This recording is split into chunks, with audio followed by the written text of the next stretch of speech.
പുതിയ 18ാം ലോക്സഭയുടെ പ്രഥമ സമ്മേളനം എന്നുള്ള നിലയിൽ രാഷ്ട്രപതിയുടെ അഭിസംബോധനയ്ക്കുള്ള നന്ദിപ്രമേയ ചർച്ച വെള്ളിയാഴ്ച മുതലാണ് തുടങ്ങിയത്. ഇന്നലെ ലോക്സഭയിലെ പ്രതിപക്ഷ നേതാവിൻ്റെ പ്രസംഗം ഒരുപക്ഷേ ഇന്ത്യയുടെ പാർലമെൻ്ററി ചരിത്രത്തിലെ എല്ലാ പാർലമെൻ്ററി ചട്ടങ്ങളും മര്യാദകളും ലംഘിച്ചുകൊണ്ടുള്ള ഒരു പ്രസംഗമായിരുന്നു. പാർലമെൻറ്റിലെ രാഷ്ട്രപതിയുടെ അഭിസംബോധനയ്ക്കുള്ള നന്ദിപ്രമേയം, ആ നന്ദിപ്രമേയത്തെ സാധാരണഗതിയിൽ പാർലമെൻറ്റ് ഏകകണ്ഠമായിട്ടാണ് അംഗീകരിക്കാറ്. അതിൽ ഭേദഗതികൾ അവതരിപ്പിക്കാൻ എല്ലാവർക്കും അവകാശമുണ്ട്. ആ ഭേദഗതികൾ ചർച്ച ചെയ്ത് പാർലമെൻറ്റ് തീരുമാനമെടുക്കുന്ന പതിവുമുണ്ട്. പക്ഷെ നന്ദിപ്രമേയ ചർച്ചയിൽ പങ്കെടുത്ത പ്രതിപക്ഷ നേതാവ് ഇന്നലെ നന്ദിപ്രമേയ ചർച്ചയിലാണെന്നോ രാഷ്ട്രപതിക്കുള്ള നന്ദി രേഖപ്പെടുത്തുകയാണെന്നോ ഒരു പരാമർശവും നടത്താതെ പാർലമെൻറ്റിൻ്റെ എല്ലാ മര്യാദകളും ലംഘിച്ചുകൊണ്ടുള്ള ഒരു കവലപ്രസംഗമാണ് ഇന്നലെ നടത്തിയത്. മാത്രമല്ല, അദ്ദേഹം നടത്തിയ പ്രസംഗത്തിലെ വസ്തുതകൾ, നിരവധി വിഷയങ്ങളിൽ വസ്തുതകൾക്ക് നിരക്കാത്ത പരാമർശങ്ങൾ, കേന്ദ്രമന്ത്രിമാർ തന്നെ അത് പ്രസംഗത്തിനിടയിൽ തന്നെ വിശദീകരിക്കുന്ന ഒരു സാഹചര്യമടക്കമുണ്ടായി. ഇത്രയും അവാസ്തവമായിട്ടുള്ള, തെറ്റിദ്ധാരണാജനകമായിട്ടുള്ള അസത്യങ്ങൾ പ്രചരിപ്പിക്കുന്ന ഒരു പ്രസംഗം ഇന്ത്യയുടെ പാർലമെൻ്ററി ചരിത്രത്തിൽ ഇന്ന് വരെ ഒരു പ്രതിപക്ഷ നേതാവിൻ്റെ ഭാഗത്തു നിന്നും നടത്തിയിട്ടുണ്ടാവില്ല. മാത്രമല്ല, അതിൽ ആ പ്രസംഗത്തിലെ ഏറ്റവും വേദനാജനകമായിട്ടുള്ള, ഏറ്റവും അപലപനീയമായിട്ടുള്ള പരാമർശം ഈ രാജ്യത്തെ ഹിന്ദു സമൂഹം മുഴുവൻ, ഹിന്ദു സമൂഹം ഹിംസയുടെയും വെറുപ്പിൻ്റെയും അസത്യത്തിൻ്റെയും വക്താക്കളാണ് എന്നുള്ള അദ്ദേഹത്തിൻ്റെ ആക്ഷേപമാണ്. ഈ രാജ്യത്തെ ഹിന്ദു സമൂഹം നൂറ്റാണ്ടുകളായിട്ട് പിന്തുടരുന്ന പാരമ്പര്യം, ആ പാരമ്പര്യം സഹിഷ്ണുതയുടെ പാരമ്പര്യമാണ്. എല്ലാ ആശയങ്ങളെയും എല്ലാവരെയും സ്വീകരിക്കുന്ന സമീപനമാണ്. വസ്തുത ഇതായിരിക്കെ ഹിന്ദു സമൂഹം എന്ന് പറയുന്നത് അസത്യത്തിൻ്റെയും വെറുപ്പിൻ്റെയും ഹിംസയുടെയും വക്താക്കളാണ് എന്നുള്ള ആരോപണം ശ്രീമാൻ രാഹുൽ ഗാന്ധി പിൻവലിച്ച് ഈ രാജ്യത്തെ 100 കോടി ഹിന്ദു സമൂഹത്തോട് മാപ്പ് പറയണം എന്ന് ഭാരതീയ ജനതാ പാർട്ടി ആവശ്യപ്പെടുകയാണ്. ഈ പ്രസംഗം നടത്തിയപ്പോൾ കേരളത്തിൽ നിന്ന് തിരഞ്ഞെടുക്കപ്പെട്ടിട്ടുള്ള 19 ഇന്ത്യ സഖ്യത്തിലെ അംഗങ്ങൾ രാഹുൽ ഗാന്ധിയെ കൈയടിച്ച് പ്രോത്സാഹിപ്പിക്കുകയായിരുന്നു എന്നുള്ളത് മലയാളികൾക്കാകമാനം ലജ്ജാകരമായിട്ടുള്ള കാര്യമാണ്. കേരളത്തിൽ നിന്ന് തിരഞ്ഞെടുക്കപ്പെട്ടിട്ടുള്ള ആളുകൾ, അവർ കേരളത്തിലെ ഹിന്ദുക്കളുടെ കൂടി വോട്ട് ലഭിച്ചുകൊണ്ടാണ് അവർ ഈ തെരഞ്ഞെടുപ്പിൽ വിജയിച്ചിട്ടുള്ളത്. അത് തിരുവനന്തപുരത്ത് ശശി തരൂരാണെങ്കിലും ആറ്റിങ്ങലിൽ അടൂർ പ്രകാശാണെങ്കിലും ഇവരൊക്കെ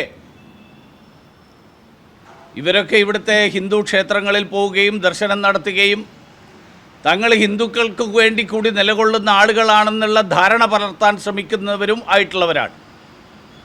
പക്ഷേ രാഹുൽ ഗാന്ധി ഹിന്ദു സമൂഹത്തെ അടച്ചാക്ഷേപിച്ചപ്പോൾ ഇവർക്കാർക്കും ആ ആക്ഷേപം തെറ്റാണെന്ന് തോന്നിയില്ല എന്ന് മാത്രമല്ല, അതിനെ കൈയടിച്ച് പ്രോത്സാഹിപ്പിക്കുകയാണ് ഈ 19 പേര് ചെയ്തത്. വാസ്തവത്തിൽ മലയാളികൾക്ക് മുഴുവൻ അപമാനമാണ് ഈ തരത്തിലുള്ള പെരുമാറ്റത്തിലൂടെ ഈ എം പിമാർ ഉണ്ടാക്കിയിരിക്കുന്നത്. അതുകൊണ്ട് അവർ ഈ പെരുമാറ്റത്തിൽ കേരളത്തിലെ ഹിന്ദു സമൂഹത്തോട് അവർ മാപ്പ് പറയണമെന്ന് ഞാൻ ആവശ്യപ്പെടുകയാണ്. ഇന്നലെ രാഹുൽ ഗാന്ധി നടത്തിയിട്ടുള്ള പ്രസംഗം ഈ രാജ്യത്തെ പരിസ്ഥിതികളെക്കുറിച്ച് വിശദീകരിച്ചുകൊണ്ടാണെങ്കിൽ ഈ രാജ്യം നേരിടുന്ന ഗുരുതരമായിട്ടുള്ള പ്രശ്നങ്ങൾ, ഈ രാജ്യത്തിൻ്റെ വിവിധ ഭാഗങ്ങളിലുള്ള ഭീകരവാദ പ്രവർത്തനങ്ങൾ, ഞാൻ ഇന്നലെ നമ്മുടെ പാലോടിനടുത്തുള്ള നന്ദിയോട് മാവോവാദികളുടെ ആക്രമണത്തിൽ കൊല്ലപ്പെട്ട വിഷ്ണുവിൻ്റെ വീട് സന്ദർശിച്ചിരുന്നു. ഒരാഴ്ച മുമ്പാണ് ആ ജവാൻ മാവോവാദികളുടെ ആക്രമണത്തിൽ കൊല്ലപ്പെട്ടത്. അദ്ദേഹത്തിൻ്റെ മൃതദേഹം എത്രയും പെട്ടെന്ന് എത്തിക്കാൻ വേണ്ടിയിട്ടുള്ള നടപടികൾ ഏകോപിപ്പിക്കുന്നതിൽ സഹായകരമായിട്ടുള്ള കാര്യങ്ങൾ ചെയ്യാൻ സാധിച്ചു എന്നുള്ളതിൽ ഞാനും കൂടി പങ്കാളിയായിരുന്നു. അതുകൊണ്ടാണ് ഞാനത് പ്രത്യേകിച്ച് ഓർമ്മിക്കാൻ കാരണം. മാവോവാദികൾ നടത്തുന്ന ഇത്തരത്തിലുള്ള രാജ്യവിരുദ്ധ വിധ്വംസക പ്രവർത്തനങ്ങളെക്കുറിച്ച് രാഹുൽ ഗാന്ധി പരാമർശിച്ചില്ല. രാഹുൽ ഗാന്ധി ചൈനയെക്കുറിച്ച് പറയുമ്പോൾ ജവഹർലാൽ നെഹ്റുവിൻ്റെ കാലത്ത് ചൈന കൈയടക്കി വെച്ച 10,000-കണക്കിന് കിലോമീറ്റർ, ചതുരശ്ര കിലോമീറ്റർ വരുന്ന ഭൂമിയെക്കുറിച്ച് രാഹുൽ ഗാന്ധിക്ക് മിണ്ടാട്ടമില്ല. പകരം രാഹുൽ ഗാന്ധിക്ക് പറയാൻ താല്പര്യം നരേന്ദ്രമോദി സർക്കാരിൻ്റെ കാലത്ത് ചൈന ഇന്ത്യയിലേക്ക് കടന്നു കയറി എന്നുള്ള അസത്യ പ്രസ്താവനയാണ്. പാകിസ്ഥാൻ നടത്തുന്ന പ്രകോപനങ്ങളെക്കുറിച്ച് രാഹുൽ ഗാന്ധിക്ക് ഒരക്ഷരം പറയാനില്ല. ഇതുപോലെയുള്ള നിരവധി വസ്തുതകൾ മാത്രമല്ല, ഇന്ത്യൻ പാർലമെൻറ്റ് അംഗമായിട്ട് സത്യപ്രതിജ്ഞ ചെയ്യുന്ന ഒരാൾ പാലസ്തീന് ജയ് വിളിച്ച ഒരു സാഹചര്യം ഉണ്ടായപ്പോൾ രാഹുൽ ഗാന്ധിക്ക് അക്കാര്യത്തെക്കുറിച്ചൊന്നും പറയാനില്ല. അപ്പം ചില കാര്യങ്ങളെക്കുറിച്ച് പരാമർശിക്കേണ്ടി വരുമ്പോൾ രാഹുൽ ഗാന്ധിയുടെ നാവിറങ്ങിപ്പോകുന്നു. കോൺഗ്രസ്സുകാർക്ക് അക്കാര്യത്തിൽ ഒരക്ഷരം പറയാനില്ല. ഈ രാജ്യത്തെ 100 കോടി വരുന്ന 85% വരുന്ന ജനസമൂഹത്തെ ആക്ഷേപിക്കാൻ 100 നാവാണ് ഇവർക്കെല്ലാവർക്കും. ഈ സാഹചര്യം രാജ്യത്തെ ആർക്കും ഏത് മതത്തിലും വിശ്വസിക്കാനുള്ള അവകാശമുണ്ട്. ഏതെങ്കിലും ഒരു മതത്തെ അടച്ചാക്ഷേപിക്കുന്ന സമീപനം, ആ സമീപനം ഒരു പാർട്ടിയുടെ നേതാവിൻ്റെ ഭാഗത്ത് നിന്നുണ്ടാകരുത്. മാത്രമല്ല, ഇന്നലെ മന്ത്രിമാർ തന്നെ വിശദീകരിച്ച കാര്യങ്ങൾ, രക്തസാക്ഷിത്വം വഹിക്കുന്ന അഗ്നിവീറുകൾക്ക് ഒരു നഷ്ടപരിഹാരവും കിട്ടില്ല എന്നാണ് രാഹുൽ ഗാന്ധി പറഞ്ഞത്. ഇന്നലെ വളരെ വ്യക്തമായിട്ട് പ്രതിരോധ മന്ത്രി സൂചിപ്പിച്ചു, അഗ്നിവീറുകളായിട്ടുള്ള ആളുകൾ അവരുടെ ജീവൻ നഷ്ടപ്പെട്ടാൽ 1 കോടി രൂപയാണ് അവർക്ക് ഇന്ത്യൻ സേനയിൽ നിന്ന് നഷ്ടപരിഹാരമായിട്ട് നൽകുന്നത്. അയോധ്യയിൽ ജനങ്ങളുടെ ഭൂമി നഷ്ടപരിഹാരം നൽകാതെ തട്ടിയെടുത്തു എന്നാണ് രാഹുൽ ഗാന്ധി പറഞ്ഞത്. 1253 കോടി രൂപ ഉത്തർപ്രദേശ് സർക്കാർ അയോധ്യയിലെ ശ്രീരാമക്ഷേത്ര നിർമ്മാണത്തിന് വേണ്ടിയിട്ട് ഭൂമി ഏറ്റെടുത്തതിൻ്റെ പേരിൽ ആ പ്രദേശത്തുള്ള കച്ചവടക്കാർക്ക്, ഷോപ്പ് ഉടമകൾക്ക് നൽകിയെന്ന് ഉത്തർപ്രദേശ് സർക്കാർ ഇന്നലെ വിശദീകരിച്ചു. മിനിമം താങ്ങുവില സർക്കാർ നൽകുന്നില്ല എന്നുള്ളതായിരുന്നു അദ്ദേഹത്തിൻ്റെ ആക്ഷേപം.